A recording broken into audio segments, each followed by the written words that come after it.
निर्वाचित प्रधानमंत्री के तौर पर पंडित जवाहरलाल नेहरू का रिकॉर्ड पीछे छोड़ चुके हैं।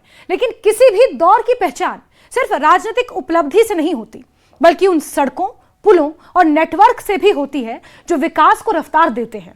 एक दौर था जब देश में बुनियादी कनेक्टिविटी सबसे बड़ी चुनौती थी। आज भारत हाईवे, एक्सप्रेसवे और आधुनिक इंफ्रास्ट्रक्चर के जरिए विकास का नया नेटवर्क खड़ा कर रहा है।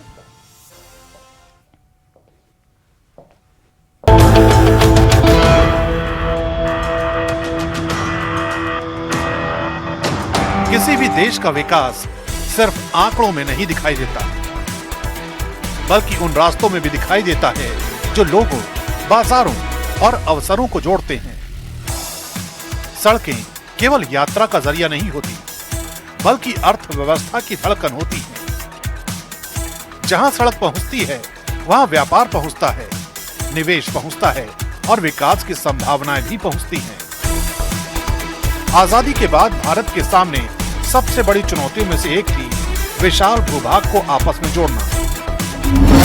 दस्तावेजों के मुताबिक 1951 से 1961 के बीच नेहरू एरा में राष्ट्रीय राजमार्ग नेटवर्क में केवल 3,987 किलोमीटर का इजाफा हुआ। वहीं मोदी सरकार इस तुलना को अपने विकास नैरेटिव का अहम हिस्सा बनाती है। दावा है कि 2014 में 91,287 किलोमीटर का राष्ट्रीय राजमार्ग नेटवर्क 2024 तक बढ़कर 1,46,195 किलोमीटर हो गया। यानी एक दशक में 54,908 किलोमीटर से ज्यादा नए राष्ट्रीय राजमार्ग जोड़कर देश की कनेक्टिविटी को नई रफ्तार दी गई।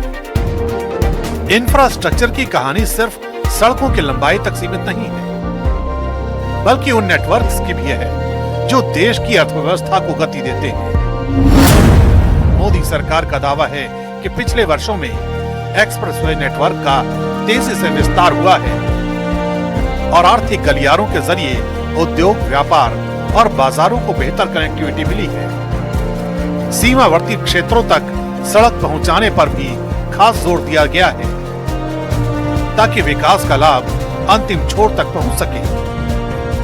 सरकार का तर्क है कि बेहतर सड़क नेटवर्क और तेज परिवहन व्यवस्था से लॉजिस्टिक्स लागत कम हुई है।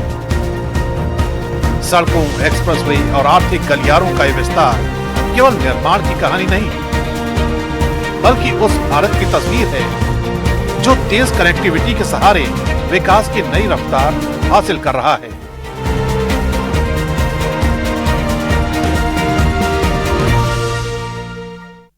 तो वहीं प्रधानमंत्री मोदी भारत के सबसे लंबे समय तक लगातार सेवा करने वाले चुने हुए प्रधानमंत्री बन गए हैं।